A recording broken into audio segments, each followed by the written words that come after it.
This video is for you if you don't know what the notes are on your 6th and 5th strings coming up the neck. If you do already know what those notes are, then skip to the next video. This isn't going to help you very much, but just to make sure I cover all the bases and to make sure nobody gets left behind, I want to cover this. Now, that could make this video a little bit dry, but I need you to hang with me and trust me. The information we're going to learn in this video is crucial information to lead us to the very cool stuff that I think you're going to enjoy that's coming in the next couple of videos. But without knowing what we're going to learn in this video, those ones won't help you. Okay, make sense? So, we're going to learn some very simple music theory here. What are the notes on the 5th and 6th strings of your guitar? And there's a very important reason why we need to know those that will become clear later. Let's start with the 5th string, because it introduces the musical alphabet as we go up the neck, and the 5th string happens to start very conveniently on the open string on the note A. The 5th string open is the note A, the beginning of the musical alphabet for our purposes. And you might want to write these down as we go. So if you are writing them down, write an A on the left and then leave a little space, because we're going to skip past the 1st fret. I'm going to come back to it, and we're going to come to the 2nd fret. The 5th string at the 2nd fret is the note B. I notice already that we're simply moving up in the same way that the alphabet works in normal life. A to B. Now come up to the 3rd fret. The 5th string 3rd fret is the note C. Jump up now 2 frets to fret 5 of the 5th string. That's the note D. Again, skipping a fret, come up to fret 7. That is the note E. And now we're going to go straight to the next fret. Fret number 8 of the 5th string is the note F. 2 frets higher than that, at the 10th fret, we have the note G. Now, the musical alphabet doesn't go any higher than G. By the time you get to G, the next letter that appears is the return to A again. So if we come up 2 more frets to fret 12, we're now back at the note A, but an octave, to use the musical term, higher than the original open string note A. This A at the 12th fret is an octave higher than that one, but they're both A.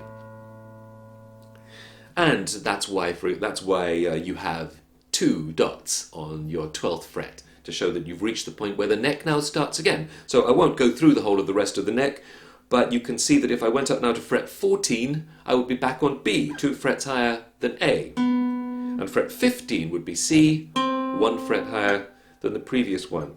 And everything 12 frets higher than the previous note of the same name. So 14 is 12 frets higher than 2. They are both the note B. 15, 12 frets higher than 3. They're both the note C. Okay, hopefully you made a note of those and left some spaces where we jumped across frets. I'm now going to come back and we'll talk about the frets that we jumped across. Because between the note A on the open string and the note B on the 2nd fret of the 5th string, we've got a note at the 1st fret, which is halfway between the two. And we have 2 ways of naming that note. Because it's half a step above the note A, so there's A, there's the note half a step above it, that note is called A sharp in music. Sharp means half a step above the note of the same name. A sharp. And if you're writing it on a piece of paper, sharp is written as a hashtag sign. But it's also half a step below B, the note on the 2nd fret. The note half a step below a note of a certain name we call flat in music. So this is also the note B flat. So there's a very important thing to be aware of in music, that the note between A and B, and in fact between any 2 letters with exceptions that I'm going to give you in a moment, is both the lower note sharp, in this case A sharp, and the higher note flat, in this case B flat. So to sum that up, for our purposes now, at the moment, A sharp and B flat are the same note. Much, much later and deeper into esoteric music theory, there comes a point where there is a differentiation between the two of them, and we do not need to worry about that for our purposes right now. A sharp and B flat are the same note. 5th string, 1st fret. Now then we said B was the 2nd fret and C was the 3rd fret. So notice an important little quirk about the musical alphabet, that there is no sharp or flat between B and C. B goes straight to C. What that means is that the note B sharp and the note C flat, again, for our purposes right now, do not exist as musical notes. B goes straight to C, there is no B sharp, there is no C flat. Now between C at the 3rd fret and D at the 5th fret, we have this note at the 4th fret, which is going to follow the same rule that we looked at between A and B. It is both C sharp and it is D flat. It's one higher than C and it's one lower than D. C sharp, D flat, 5th string, 4th fret. The 6th fret, another one that we skipped, is one higher than D, one lower than E. It's D sharp or E flat. Now at the 7th fret we had E, and we said that the 8th fret was F. So here is the final pair of notes that acts in the same way that B and C did. There is nothing between E and F. Again, for our purposes right now and for the foreseeable future, the note E sharp or F flat does not exist. E goes straight to F. So we have F at the 8th fret and G at the 10th fret. I'm sure I don't need to tell you now that the note in between them is F sharp or G flat. And we just had one more because we had G at the 10th fret and the reappearance of A at the 12th fret. And in between them we have the note G sharp or A flat. So now hopefully you have written down the notes on the 5th string from A at the open string to A at the 12th fret. That layout of the musical alphabet, A sharp, B, C, C sharp, D, D sharp, E, F, F sharp, G, G sharp, A, is going to be the same for every string you look at, and indeed, here's an important point, that's not a guitar thing, that's a music thing. Wouldn't matter if we were playing the clarinet, the oboe, the piano, the violin, the cello, they all follow that sequence of notes. That is the musical alphabet. It's not guitar specific. Now in a moment I'm going to show you something important that we can do with that. But first let's do the same thing for the 6th string. The 6th string is going to follow the same musical alphabet. We'll cover it very quickly for that reason. But just notice, as you probably already know, that it starts on the note E. So the open 6th string is E. From now on it follows the same musical alphabet. So, what's the 6th string 1st fret? Well, we know that E, as we saw on the 5th string, goes straight to F. There is no E sharp or F flat, so the 6th string 1st fret is F. And let's just continue quickly up the musical alphabet as we saw it on the 5th string. After F is F sharp or G flat. From now on I'll just call them sharps for speed's sake. 3rd fret then is G, and the next one is G sharp. 5th fret is A, and the 6th is A sharp. 7th fret is B, and the 8th is C. Again, there's our note where there is no B sharp or C flat. The 9th then is C sharp, and the 10th is D, and the 11th is D sharp, and we've reached the octave. We've returned to E, an octave above the open string. Now you know your notes on both the 6th and 5th strings. Now here is a cool little trick on the guitar. Because you know the notes on the 6th string now, you also automatically know the notes on the 1st string, because both of those are E. The open strings are E. So the musical alphabet coming up the string is the same on the 1st as it is on the 6th. Even cooler than that, you also know, with a little bit of a trick, the 4th and 3rd strings. Because here's how the guitar works. Whatever note you're playing on the 6th string, let's take the 2nd fret for now, which is the note, remember, F sharp.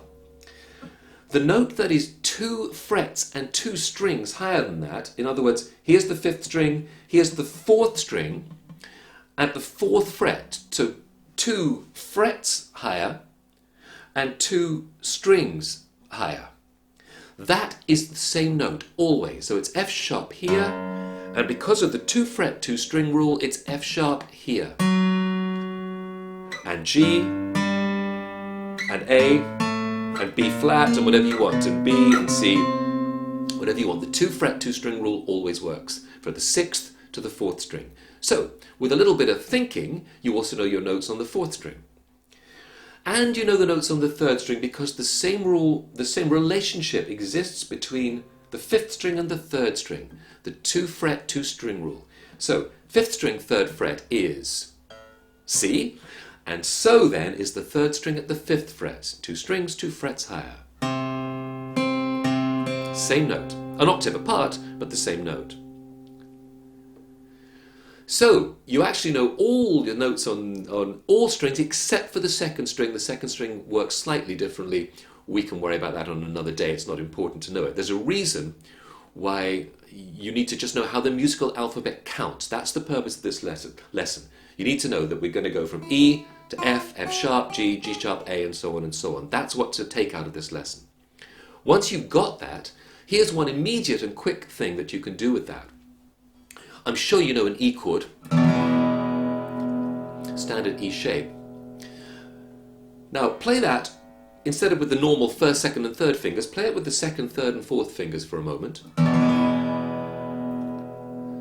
That's the chord of E. Bring it up 1 fret, bring the shape up 1 fret, and drop a bar in. Maybe you can't yet play bars if you're new to the guitar, but hang in there with it, you'll be learning how to play bars. If you can put a bar down, what you've done is you've moved the E shape up 1 fret and you've brought all the open strings behind it up 1 fret. Can you see that what was the open 1st and 2nd string and 6th string are now fretted at the 1st fret because of the bar? Now this E chord is named after the note on the open 6th string. The open 6th string tells you what chord it is. Because the open 6th string is E, when we play this chord shape, we're playing the chord of E. Therefore, when we bring the whole thing up 1 fret, the note on the 6th string now is F at the 1st fret. This chord is F. E, F. And that's going to work for every fret. So at the 3rd fret, G. Another way of playing G. You probably know this way. Here's another way of playing G. At the 5th fret, A. Now, if you're relatively new to the guitar, but you can play bar chords already, that's incredibly useful to you. Because have you ever tried to play songs where there was what appeared to be a normal major chord, but one that you'd never come across before? Maybe it was F sharp, maybe it was B flat. Now you can play all of those chords because you've just got to know where that note is on the 6th string. F sharp here, for example, 6th string, 2nd fret. If the chord the song is asking for is F sharp, you just put the bar at that fret and put the E shape in front of it. That works at every fret, every one named after the note on the 6th string. You can do the same thing on the 5th string. The 5th string shape is the A shape. So you know your normal A shape. Now I'm playing it with fingers 2, 3 and 4 like this. And that note is A because the 5th string, that chord is A because the 5th string open is the note A. If we then move it up 1 fret and put a bar behind it, quite a difficult chord shape to make, but you may already be familiar with it. Now, what was that note on the 5th string 1st fret? It's the note of A sharp or B flat, so this is the chord of either A sharp major, or more usually you'll see it called B flat major, B flat. Now you can play B flat. B is a fret higher, C is a fret higher than that, there's another C chord, C sharp, and D, and so on and so on. You might see a lot of experienced guitarists playing that with 1 finger lying down to cover the 3 strings that were covered by these 3 fingers. That's a very common way of playing this A-shaped bar chord.